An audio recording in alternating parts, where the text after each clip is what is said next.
Okay guys, this is my pedal board. My first step is to explain some of the parts on it and just give you a brief overview of why I think this is possibly the best gigging pedal board I've ever seen in my life for, you know, normal bar gigs, top 40 band. The whole board is 13 by 17, so it's a small board. It has 2 layers, and I'm just going to run through the signal chain. So first you come in at the Sennheiser pedal over here, and it goes from the Sennheiser to a pedal just under here, underneath the Rockett Archer, which is, it's using the Rockett Archer, sort of using it as a boost. And it's called the DS Customs Fuzz Unbuffer. And it basically takes the high-end horrible harshness out of the,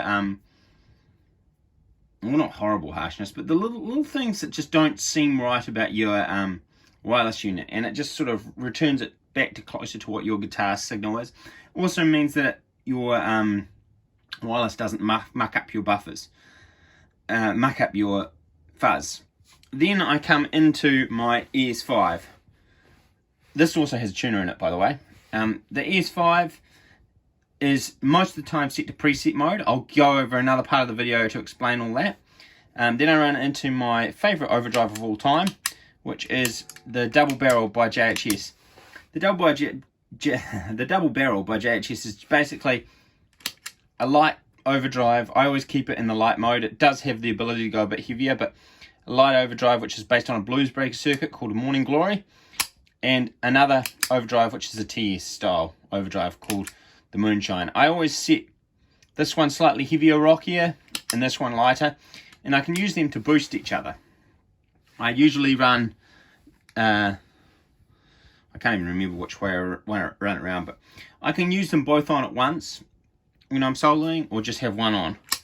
The next pedal in my loops is my Rockett Archer, a stunning Klon copy. Absolutely wonderful, sounds great, etc, etc, etc. Then I go into under the board, which has the very hidden Super Fuzz by Beringer. I have tried to replace that fuzz many times. I have, oh sheesh, I have 4 different fuzz pedals, and that one's just, I just can't get it off the board. It's just too good. Then I come into my Euphoria, which I have set for a medium gain.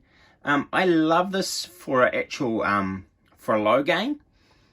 But as far as medium gain, it just does the medium better than the other 2 that I've got here. It's got more bass end than the Tube Screamer, which makes it not as good for stacking, but it makes it a fuller, like, rhythm medium gain.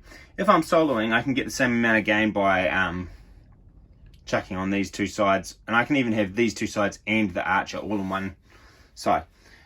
Once it comes out of that, obviously back into the thing, and then into my Strymon Ob1.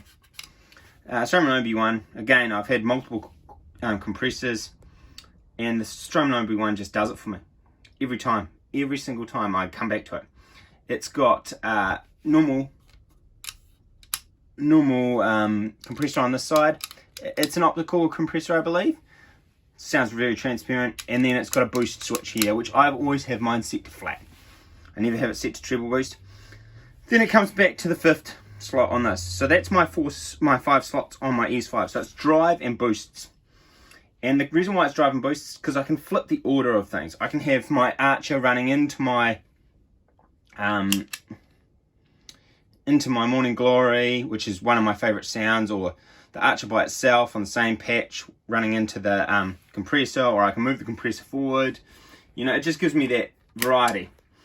Then it comes over to my Eventide, which is MIDI controlled, so depending on what patch I'm on, it changes MIDI. And then it comes over to my Nemisis. And both these 2 are running in stereo, and they go audio output. That's the board. Strymon Zoomer power. I had a different power supply, but when I changed to the wireless unit, it just fried it. So that's this part of the talk. Now tune in for some sounds.